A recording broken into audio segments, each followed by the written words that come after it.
Welcome friends to a new session on molecular biology. In this session, we will discuss the initiation, elongation and termination of transcription in prokaryotes.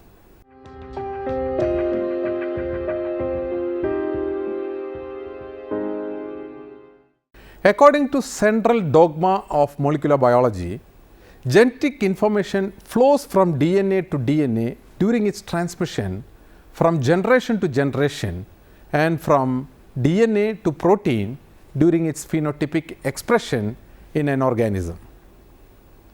The transfer of genetic information from DNA to protein involves two steps. One, transcription. It is the transfer of genetic information from DNA to RNA. And two, translation. It is the transfer of genetic information from RNA to protein. During transcription, one strand of DNA of a gene is used as a template to synthesize a complementary strand of RNA called gene transcript. The basic features of transcription are the same in both prokaryotes and eukaryotes, but some features like promoters are different. The RNA polymerase of E. coli are studied in great detail. This enzyme catalyzes all the reactions in RNA synthesis. There are about 7,000 copies of RNA polymerase in an E. coli cell, and majority of them are involved in RNA synthesis. A DNA segment that is transcribed to produce one molecule of RNA is called a transcription unit. Transcription of genes may include several contiguous genes, or they may be equivalent to individual genes. In bacteria, large transcripts that carry the coding sequences of several genes. The process of transcription in prokaryotes can be divided into three stages. 1. Initiation of new RNA chain. 2. Elongation of the RNA chain. 3.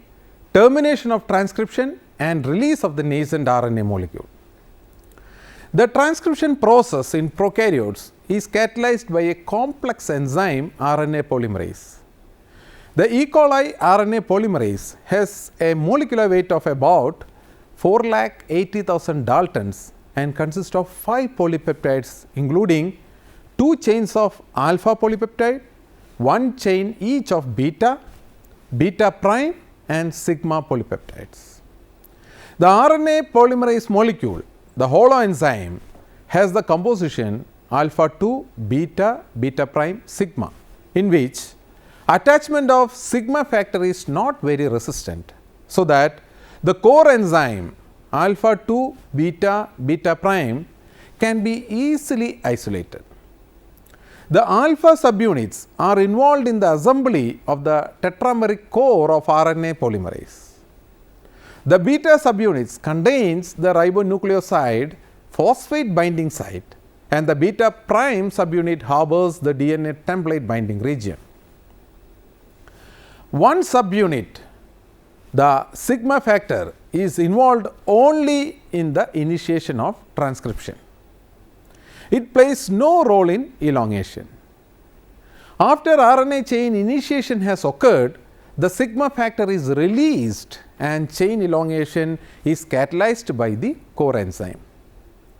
The function of sigma is to recognize and bind RNA polymerase to the transcription initiation or promoter sites in DNA.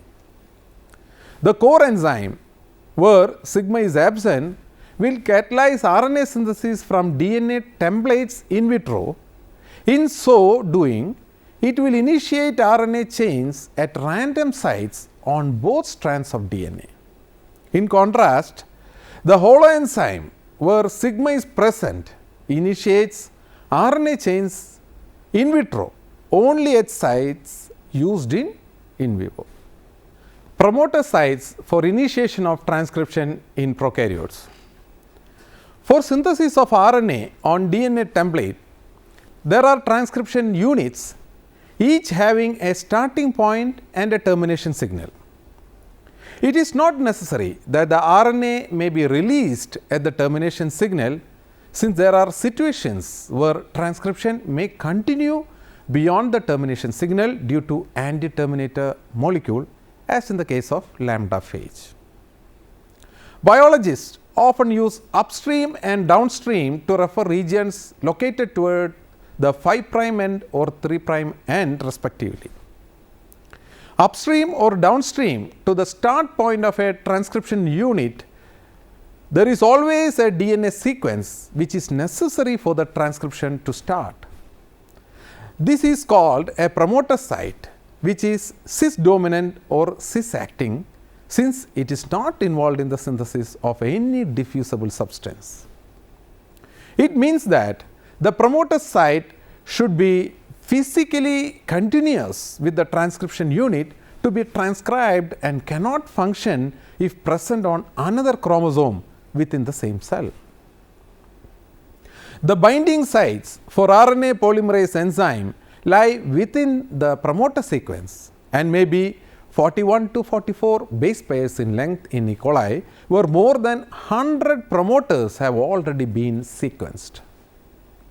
There is hardly any long conserved sequence over majority of the promoter regions, although short sequences within the promoters are conserved. The start point is a purine in over 90% cases, and upstream from this start point is a 6 base pair region TAT, which is called Pribnov box and is available in almost all promoters. The conservation of these 6 bases varies from 45 to 96% as represented by the subscripts in the following sequence: T80, A95, T45, A60, A50, T96. The center of Pribnov box lies usually 10 base pair upstream, and therefore it is sometimes described as -10 sequence, although the actual center varies from -18 to -12. There is another sequence with the following: T82, T84, C78, A65, C54, A45, which is lying -35 bases upstream and is called recognition region.